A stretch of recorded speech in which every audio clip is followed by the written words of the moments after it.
power. A prophetic. The famous agent D. Me tell myself a mystery of mysteries. Our mystery TV so. Debia with Dr. Prophet Abednego. Prophet Dr. Abednego. Our mystery TV so. Nyamisha say we mystery of mysteries on mystery TV with Prophet Dr. Abednego, the scientist wonder mind. Nyamisha. Yeah, hello. Your friend Auntie Linda, me just in the actress. Me encourage you to say, on mysteries of mystery. YouTube, all the social media handles, any mystery TV. On follow now on Prophet Dr. Abednego. He's so powerful. Luke 6:46 say, why call you me Lord, the Lord? You do not do what I say. Repent, I've told you.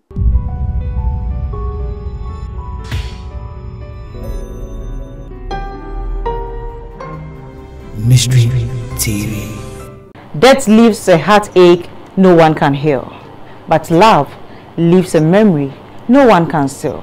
Hello lovely viewers, I welcome you to today's show, Mystery of Mysteries Review. And my name is for a son of Obi and Etihasi. And the topic is mysteries of funeral. Midin Eddie Lydia Sawa Asumedu. Don't forget to follow us on all social media, Facebook, YouTube, and Instagram. And send Madam Abeja Fuedi Atrona. You call on a quick commercial break. You ever be? I share for me show being crying say mystery TV station be audio mo share, they will never disappoint you. So I will urge everyone to follow their social media and subscribe to their YouTube channel, and then you learn more from them. Mystery TV, Mysteries of Mystery. Okay, uti ene there na there Mystery TV ene Debra Mystery of Mysteries. So uti Mystery of Mysteries obete ensempa, obete asemde. Inti na wanya de obede bebo abrabo so. De kwan ya obefa so abrabo na wahwe waye ahwesu yesu abrabo ho. Inti Mr. aya mon suni mutations ni na enko Mystery. Mon subscribe so madam wase. My last word, my big shout outs to Mystery TV. Mo boy Juma Yamishira mo na mo nkoso entre so ko se ambetre pa. Amen. Amen. Yeah, that's it. Yes, I say obi anko Mystery TV. Na mo hwe mfefefe no mo ye adwuma pa. Mystery TV. Obi anko no mo ye adwuma pa den. Ye kono man makro ma ye nyiprebo wo kwanso. Wo la la. Odofo ede ne wo hawo ede ne wo dadwen. Yare be na ye kwanko a wodi chenchecheche a wonya anu aduro. Ende na me kanfo Raboni Spiritual Research and Divine Medical Laboratory ede ama. Eye Prophet Dr. Abednego ene da no. A wise man will hear and will increase knowledge, but the fools despise counsel. Prophet Dr. Abednego ye odifo a eweye mremu awrade ayi no ama wiase. Se sunsumu ya rebia aye okwanko. Dr. Edikre Wowo. Ende na me kanfo Prophet Dr. Abednego Invisible Teaching Hospital, powered by Castoplanto Technology. Kai, Prophet Dr. Abednego enye pray for me. Inti hwehwe Prophet Dr. Abednego achiri kwan wo Insanwama do achiri Oreku Liberty House. Adase Fred Dr. Prophet Abednego 020-859-9576. Na say 027-8977-215. Intro for Kai, se wo twi bibi wo so na semba na bibi kura. Me mama kwaba eba Mystery of Mysteries review so. And then first episode our Mystery of Mysteries TV programs are every Saturday in Umrebia. And then baby discussing about topic na papa kai, and that is mystery of funerals. And then my baby for many omutijumo no omoye nipa asonophobia. Nia otimen senifa so odika nipa sronkumbi pa. We all know him on our televisions and so many places. He's a very influential person. He's no other person. Or a vice president. Ghana Concert Party. And also a actor Answa Odimopa. His name is Mr. Randolph Doe. Maybe I told me more kwaba. You won't watch it. And I'm insurance we share.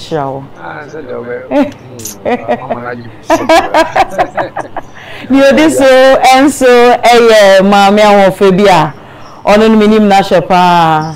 She is also an actress, one very calm and humble woman. Nidi Miss Linda Ametepe. You are welcome. Thank you. And the Muhaye Nyame Eshishamopa. We are so blessed to have you. Nyame Eshamo. Yadamasin so say Moitimi ahona this show. Okay. And then the topic na mysteries of funeral. Na yeka mysteries of funeral so I know bibisa say mysteries of funerals no den and e bi no so ne say na mo measure ase if ye mama so because Ghana dey say ladies first things you know Auntie Linda you say mysteries of funerals are but so then I about me that's it so you got mysteries mysteries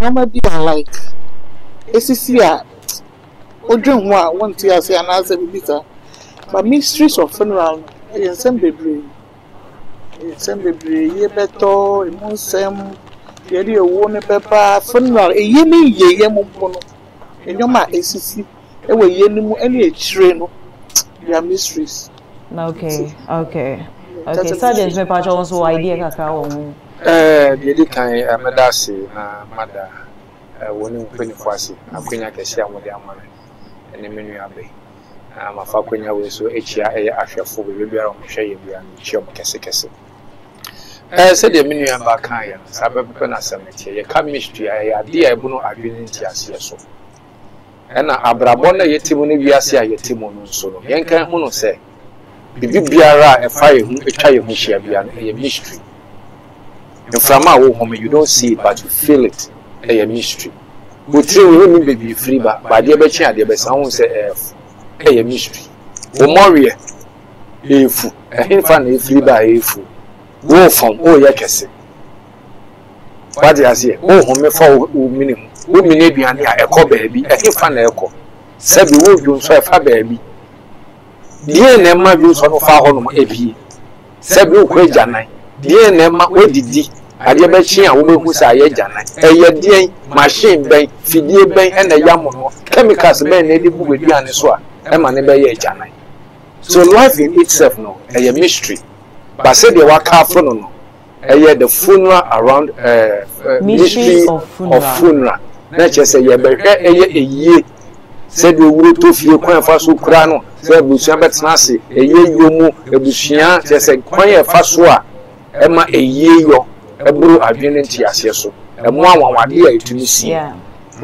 ti sana me hu no enti se waka say na de eye funeral mysteries a mystery of funeral mysteries of funeral mysteries of funeral sana sabiti but so we say o say end our program now interview no sha omudi kan yi drama bi abrantie bi ana ne papa ewu a ne ofa nimpon peso kwaji no ne sa na ema na abrantie ne so sha akumemu oyi ebusuano wabobra kaka na so wo bibi kakra ebusuano wo ha omno me kwaji no ne be ye ebusuani mguase ene ne papa nso nse funu de ehye ne nimunya na se ne papa na so o say oh mi wo sika kakra enti anye se ne amo ha mo bre no ene me pese mo ye den midi misika ebe ye den eye se na ye ntete na ne wo fa nimpo ye hwe mo ma fe ma ono so kra mboni aye be yi so ye se ye hwe wene ahun ni ye na ye ketikiti wo e papa church ni mo bebre mo a ene ketikiti e wo enso mo ye dede pa no ultimate tools sa ya re bo agrantie obi ane papa da form na masa ma ni stroke ananso mato ya re se ya ma no me patro me be say dey anti na money party me go to that extent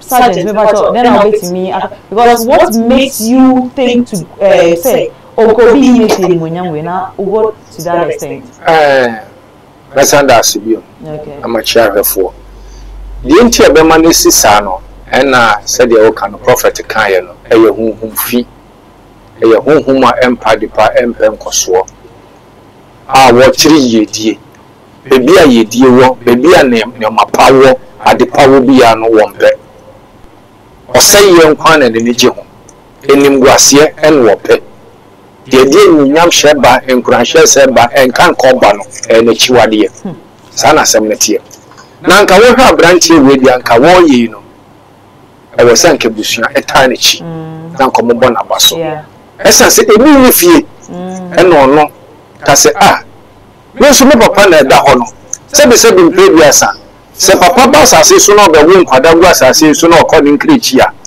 eya kwada no enkwada no se be se mpe biasa so mo nyini edu baby na so mo nseni wo bia eya nkwada na esi o moja ebusua no de mo babo mo chidom na mo guidelines ma guide wo mo si mo ja nti akode bia wo papa ano ma me awo wo awo ni do penifri so mo ya dwuma nko ade se ma wo foto a mo na mo sie wo ebusua is there to guide you nti abenti de we ni dra papa ahwe no papa bi cha kobo ne bra wanye ne sika na ne papa atofo mo a eyo no na se bi se mo sie ni papa agi se we ni bi se we ni bi dia ende be so atoa eye ebusua ne ebusua hwe kwam be fa so a omo so mo dihie no no obeboa ne aye ne na sabranche ese mi woske bi da ho ebusua peni wo ni sika akwale se mi de sika ba abesi uso ye yie no se na be ya enimguase mba enkoji your friend say blame bia se na be ya ye be ba be bread achi sika na fa ye na wo si akwala ne agi wani unyamo a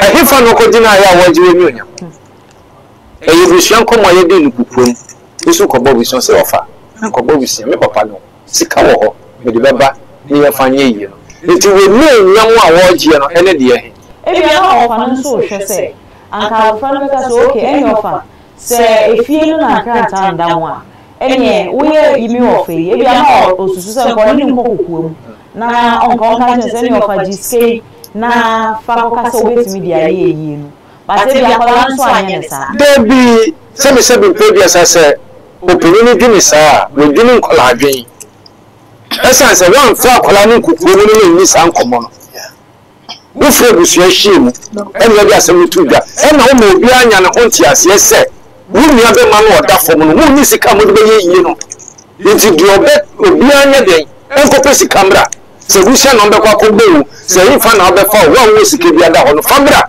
ye fa yi no na wo ni ni efi no se o se sika kokko na da ho ne de asem da ho asem na da ho ntia won pese sika kokko ne be poni se gudi no ho ne dia yeyi enye busu gudi na se so kokka de fi asem da ho ye busu kini asem na da ho wo so ma ye hwe ya o se asem da ho o twemu nso a o ye oba o ye maami peni abofra ne kan we no ye hwe hu ma maami no so ne soa na ye den oye na hima ewo hu ono kwa ye to yare ma abofra na wo yo ba tan no den na ewo san ka maame ne so ye wo hwema medase me sure me say maame no hu mo se because sen enkenya hu mo ana ka ye physical area you call your son down one kaza ho ba now me tina se be ka say oh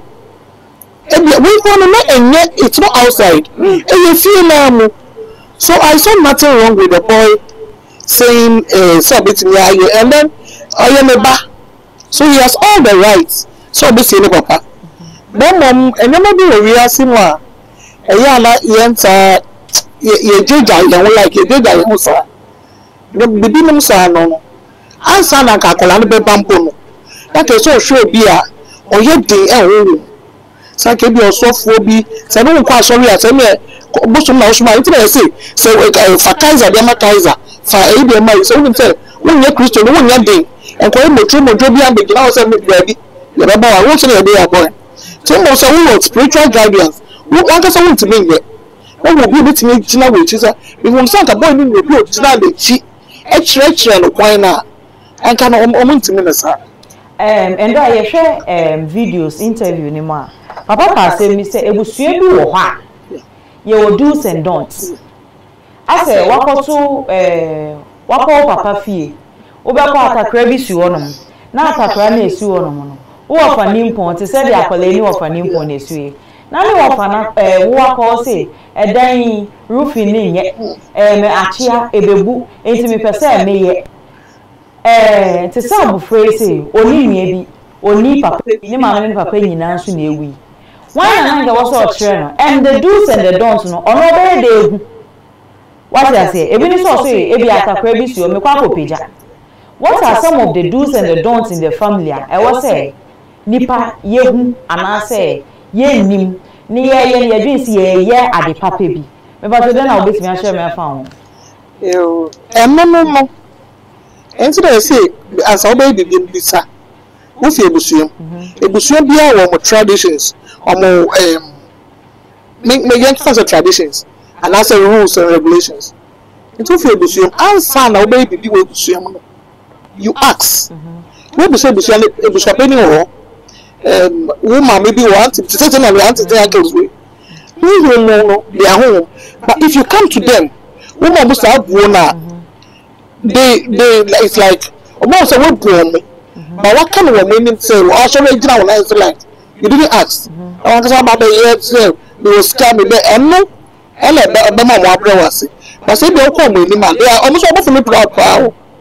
They feel that almost more like they deserve to be respected. Now, me person be so sergeant. Then born in a womb, say my ba me busi and fie, my ba me buso.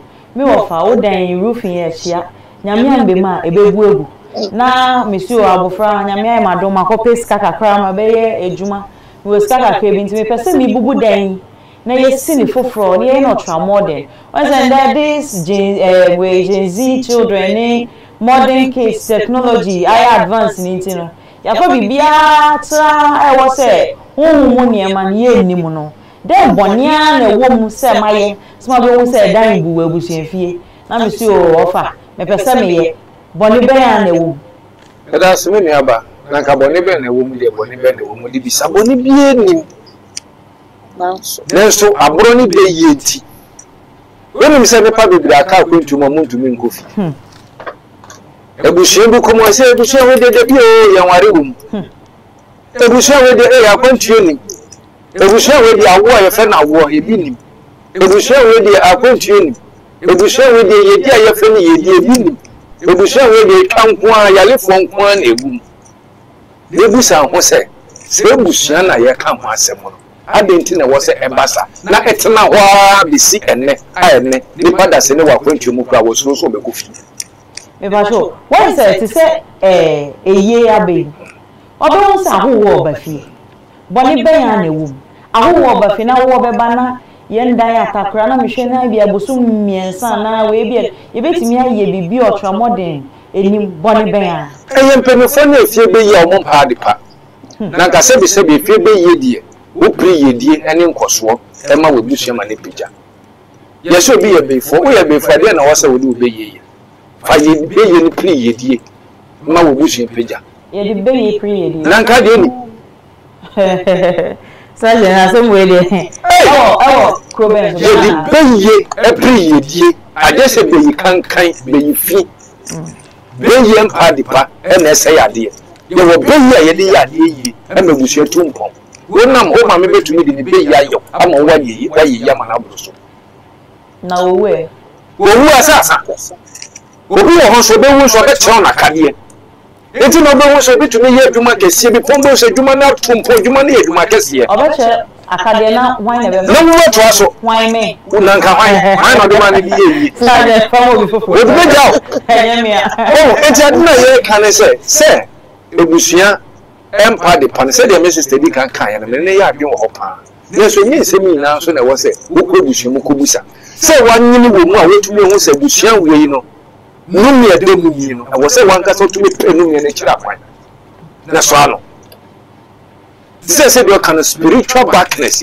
ya wo bibia mu ewi asina asase na wo ho no enda ho trasa e se de kan na ka branch ni baye na nka bi no so wo spiritual guidance bi na ka bo ne ho baye akobe tumi defeat sabe ifo ne ho fina omo ese ebusua no to say spiritual guidance are okay me pese bibisa ne papa dafo sisi ano ne ofa ene ne soa ne ni nua no mo e wo se omo bo ano omo aso na eye no what you say papa so kan bibi se enye ebusua bia na yekoye bibi ena sisi a mini spiritual guidance oti wo na o yare sisi a me pese bi mu se obenya ebia to me ni mimi we chi a me fele se be me ebia me nyi wo huhu mu kaka me fele se ebe ba ma adwemu se mempe echi kwan me be so bi sa o ma yi ni say obi ti sa branti ya no ni spiritual guidance oni backup bia no o ma yi ni say no ebe ba mi tim se onkope echi kwan ana so ma yi wo huhu mu no na je so o ma claim memories nyina ene na mpese mi asem ni nyina no aka ma ye wo a ye bo wa refiri. Oh, really? Because I'm crofona no mwetwa onwehia. Oh, ena ye bua, ena de wo fa. ye de wo ko ha ye de wo ha be bi mo di wure bia so yo mo anka so mo camp but wo adwene mu no wo fi say ye boa ti be bi be bi o ya ye wanka so wo be gya to mu so mo kra ma brɛ me ho dodo na so no yo mo ana mo ye wo it is take a divine intervention. That's what I wanted to say. And Salas will be doing one word. I just answer there or move to watch. The Busiani will be an moment.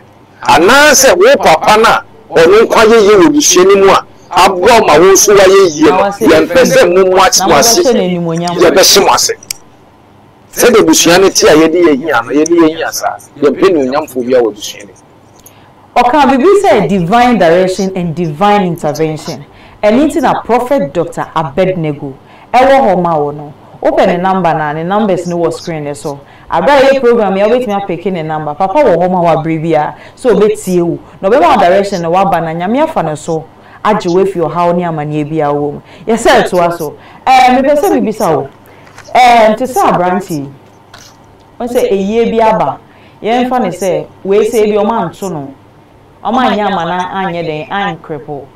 Eye timi ba ni akoka se to say the sergeant kan enkwala no na wo so musi o mo papa no mo ebusuebu ankwala ni enso still no ye mpese o musi o mo papa no ye ni o mo betwi utimi bisa eye papa na no te ase no ni mu nyina eye ba ko no ni ye ni o mo twi mi pese bisa e ka sa mysteries ni hu bia na because hu be bi efiba ena se sa de ni nso si a ubetimi aka se me kofa me papa ni funu na esie no na se wo ko se wo kofa papa funu na esie na se me papa so wo me kwan ni sama en be ha me Auntie Linda because the one ka money the but is there any mystery we need to know? Yes, there is a mystery there because the uncle I didn't remember at that very moment is a mystery. Okay. And so that very moment, what brought about the fight? Well, everyone know like when you say you watch everybody actually strings me. You don't understand what you are saying. You know, the places here we don't see with our physical eyes. A mystery to the world, like what is the possible solution to it? You pray. Prayers, and I say, and then I say you have to be spiritual. If you want to me, I can go to them to Abba. Let me bet you. Send it to say in Sala Ubua. Go somewhere, Papa. Anything you have to do to clear the way.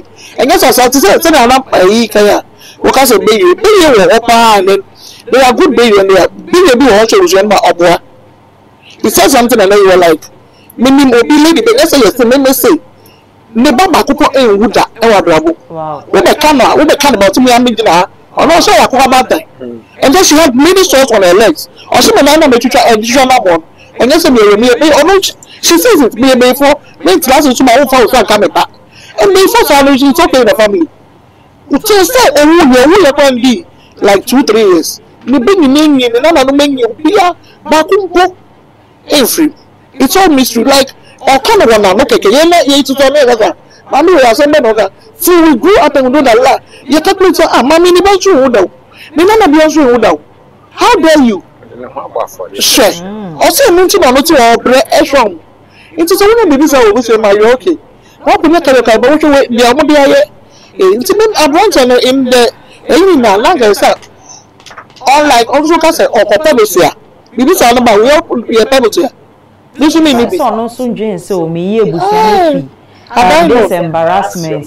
Eti uka bibi say ye wo beyi pa ene ye wo beyi bone ba ye Africa ni ye kan wo beyi bone no ho pa tuntun pa me ba de me hu bida se me fie me stress so pa na anajo wo se mo ba se mframa esane me dem pa bo sha na so me sha na stress ne so ba abrofo no bebre no ye ntimi ga so obia ye nipa ba omo tai pe so obi wo omo mu ne as gifts and talents enti ono no woni be as a gift and talents ama mu wo school nyina omo timi developing nyama na den na ye de no nipa bebre na ntimi nya den omo wo be ye bebre omo fa moa omo kunu no mo omo yire no omo busua e na oman ni mu because me kai say covid ba ye say kra no enkofo bebre youth ni bebre make fan say afi no mo say abefo mu ni ahode because mo ahode covid buy pa mo ntimi afa covid anye den mo nka mo be ye ntimi break covid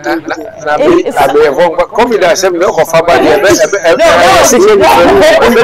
that was just by the way but me person be say sani abrofo ndi omo de ye African de no mbese be say I am ready down say yes omo de omo fa nye evil nko ana what kind of side the scientists for the young? Na me ameti heidie. The minimum say, Kurubi ni honuma, Sabi obey ye so. Yeah. But Panya over fast or apply you be ye. And then they ask him. Ye be before no, a more ya dos more ye mudu. Yam pay a wasem. Obi cost one you be. I need a new mum. But I say, Babruni honor. So who's sending me a TV yes you are. But to make all your research or no bet to me have a plane. One be attack you TV na wo waye. No no ko research aba be ye car. No dey advance. Obi aye car no so no wa kwa ye research. No aba be ye helicopter.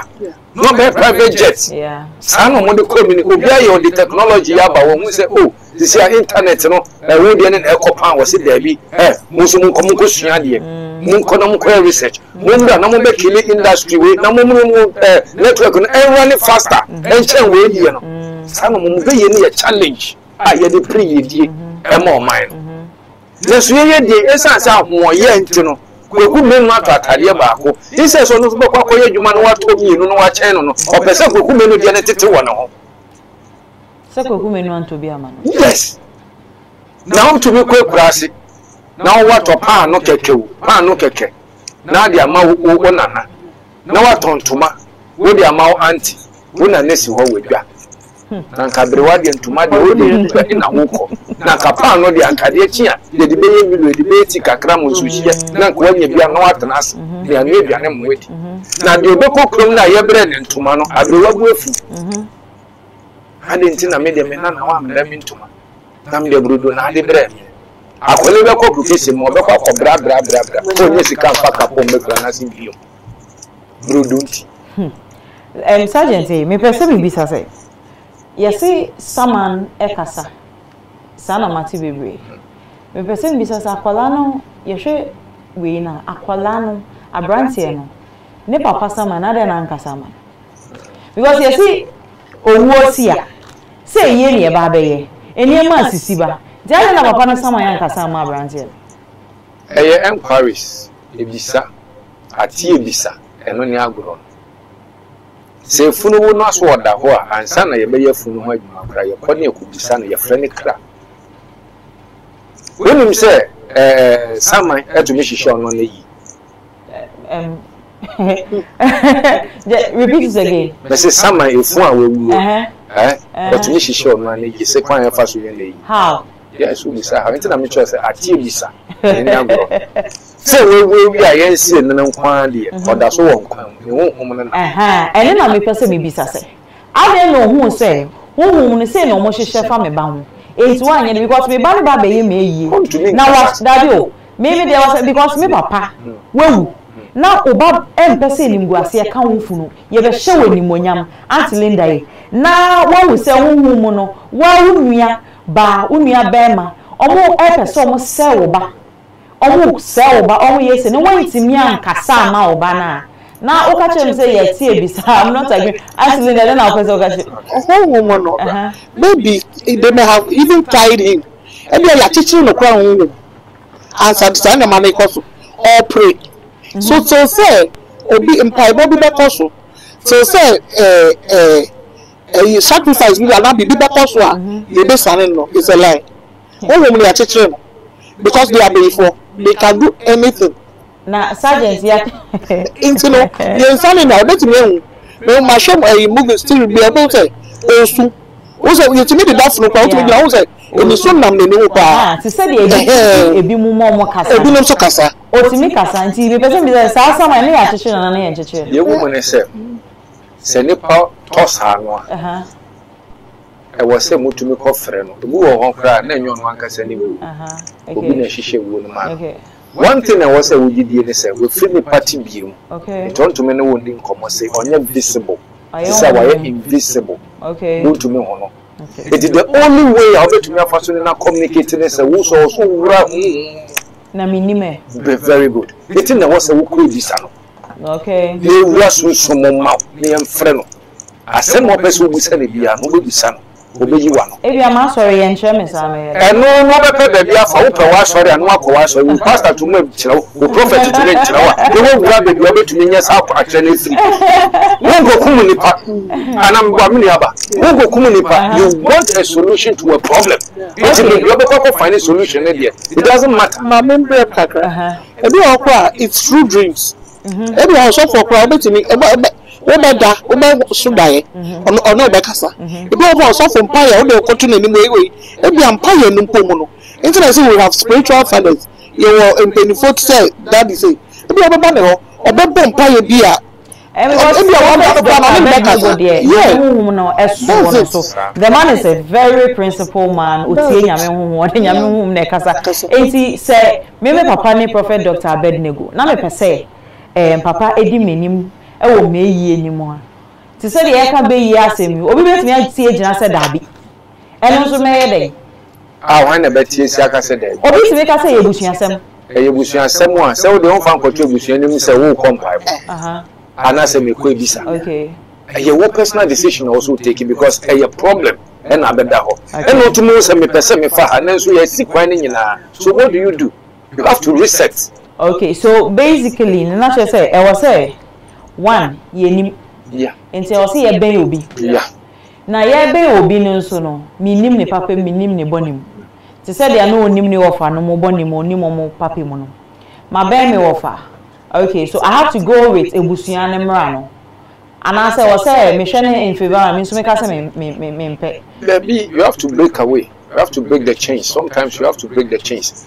Na dena nkasa no onye no so onye no obusuani mu a hono se obi steady obia su ne ban kwan ofa so ne wa wo fotna aye kwan ofa so wo su beto mu no kwan ofa so ne wotna aye ansa na so beji se ni pene dia wagiredi okay esemme na wo so wa wo fo e ka e kyerɛw e fa se ni pa ne ho kwan be na e fa so aye ba ho ba eti na wiase no ehu hia se akwada bia wo bewu na ba asase so bia spiritually no pone ho ba me bon ho ban wo kwan ben so me de ne se me bom pae nti me na hye nyame nti na me kam nti na spiritually no so nti na akwala bia ye wo no a ye de ne kwa so de fie okay se me prophet e depend anointing a wo sa wo nyame ne pa na ogini di so a wo de bi hia akwala okay e de bibi bon bi atomento no da se wo na asanso na be ko bo bu wo ho no ma wo de gidie no no on first of all bi am be fie obe fe busuafo na busuapeni abagu nsa ne ato akwala ne di wona me be obi so wo ho de ne ba ko ni kuro me ba ko dware no de bi dwa na nkasa na de naba akwara bi sa no so mu no obobo wa ba ko mu sema ma na akwada kitu a wo to bu it's a conference one of our bank. No, so what you buy, Quanya, one fanante, the city to buy a war, the party or Bible. It's now so a colonial spiritual background, who build the same man. When you say, I am Biodeshia, man, you say, you're too na Afa Frantowana. Na maybe the say, ne papa. Sama yen kasa ma no oh we musa ne papa don't to me kasa na me sure say see ano onye visible or invisible or going to different realm, different spiritual realm. Auntie Linda, yes, experience is the best teacher. And you can experience and about the ato nko a if you obi di ato no and also di adesua de se say the ato abranti say once you won nipa bebre wa ma no no you come on no kwa e bi modwin say we to kwan film country nim obi ti Accra ofi Eastern region haya obi so wo Eastern region ofi wa na enunti oyeye things are going on well. Is it because of these things into no mumwa ebusua na yeah some man waka impa bebre we into no omo hwe omachi enya so obi beka so what na brochi kwa we feel ebusua ebia dia wa fe wa try once bi dia omo dia ye no wa san aso arise no ondwe hu mpo so behwe nechi impa bebre wa continue is this abeye nkiti omo dey destroy your mouth. That's it. Into akwa Asage so obi so on try so obo ebusuan but he is basing on nkofo experience sanetene asemu aye kan sisi am na woka say yes lifetime experience madam fo bi wa broche wa wo oba nti na wo hia sɛ obi be free Ghana aba be hwɛ ne ba na ma ɛna ɔkra ne auntie ɔno ayɛ bibia ma ne auntie ɛma ne ba abukyire ne auntie ɔba yɛ wɔ so ɔbɛhwɛ abɔfra ɔbɛhwɛ abɔfra just 2 weeks pɛ 2 weeks no so ya pɔse me come back to Ghana mo fa me kɔ Ghana obi adwina ne no ho awɔnte ase the woman was in a hey so mo sanfa ne mra not to meet na abukyire ya mama me ne ba abukyire wie ya kwala na nye yi besi ne wow mama no so ne ne kuna adwuma sai besi ne wow they are now poppers na wa abukyire me no wo kase sie ya me no wo kase ya mane o secretary Ghana aso no wedi di secretary obenya bi akwala ne treatment aw enti ne pa sei no oni ebusua be ye de and no and I will share where papa can say you need spiritual guidance. It's spiritual guidance, you know. Not just all you be to say Prophet Dr. Abednego. Very good. And I said, also Jindi one yamimwa. Na why now the person be say spiritual guidance, you know. It be any niema baku mienu bi ne there. Spiritual guidance dey say man say wo benya nyame ni pa ne mu oden okay a wote nyankopɔ ni okay a woto me ne nyame kasa a nyankopɔ to me yi kyerɛ no na me dey say we na efi nyame na wo be na kwan ne ye ebe mo hu say nyankopɔ nhira e wo ne posi mesi so they say they wo kan ye prophet yasa say be pray biasa wan sori ke kan be prophet wo he ni mfie a wenya na wo be ne dwene egu ne tire so eni nyuma pa wo ye adansidi a eba se be nye ne befo no de ye adwuma nyame na asoma no wabo ne brewie enya fe no oba be po obi Christ se me de ba be yi ne mum eye nkwagie e no promachima what you say it ne pese no waka asem kiro na se wan fa and the wala na oppose yi wala okay abere ba ewie Auntie Linda, any words of advice? Kakra me wo a kai trait here for ni say bibia mo you should seek God first. Okay. See nyame so betu anamon bia bo hu pae na say me a two abranti ankoto wanka so na wo hwe na wuntimi wo dia kakra betinya ya obi oye din e wo nyame ma obetini gina wechi. Yeah. In situations like this we need strong prayers, strong support, everything that will make us stand on our feet. Okay. Sergeant. Yes, dear. And the American social say we are said and now trasa aqua. A home your soon and the enormity. Who named the Yasuman, who named your name with here. Sabi previous or area or we wanted to grab it to me yet or your war. Who couldn't be to me yet or your war. Who bow one more, Yasuman as a one the same. Then you now walk, but Bushia will free. It is said ye come. Bibiara wo be ye na asase so bia no. Kan hunu se hu mono nyoma koso. Okay. Eni so nyoma bibiri koso. Ba se hu ni a de ne be wo pa so hu da. Nti na oyere betume na tena se wo ye wo pa. Wo hunu se ya wo ne ne do. Ne so hu so no na ye wo. Ti mesre se spiritual father, spiritual mother, spiritual guidance. Nya papa. Ne mum fi weni and you be a keke na beka ko fa ne say the spiritual father ni the spiritual mother ni onu ko ya betu na se wa brabo betu na twu ye bi asan ye di e beba wa promo bi aje so de ko twa no ne busua na wo wedi hia in the name of spiritual father spiritual mother it wo so wa sore na wo so bi ewe ni na wo so bompae na nyankopon ye nkirewo se papa wi mama wi fa ho kobo no na be ye nhira na ono na be bi kwa na to mama nyankopon nhira so madam say me catch you say and they are very wonderful people, they are full of knowledge, and then so one kasa utie ni ya won't say they told us a lot of things ebe boye eni ya papa asem no kan ye ni nyina ye pepepepepepepepe eniema e wo wi ase mysteries of funerals eniema bebre say esi a ya cheche kwan bebre be fa so meda wase ese o hwe ye na me ma remfisa obe follow ye e wo YouTube, Facebook na ye papa so if you have any spiritual problems bia na numbers na e wo screen there so na wa frɛ ye papa ne kwan enye yira kwan kra o wa botre so obe hwe na nyambe fa ne so e de na ye adwuma ama o problem ni nyina asolve me ma remfisa obe follow ye e wo YouTube, Facebook, any social media handles ni nyina midin eye Lydia Sewa Asumedu. That's ende ebeseshia.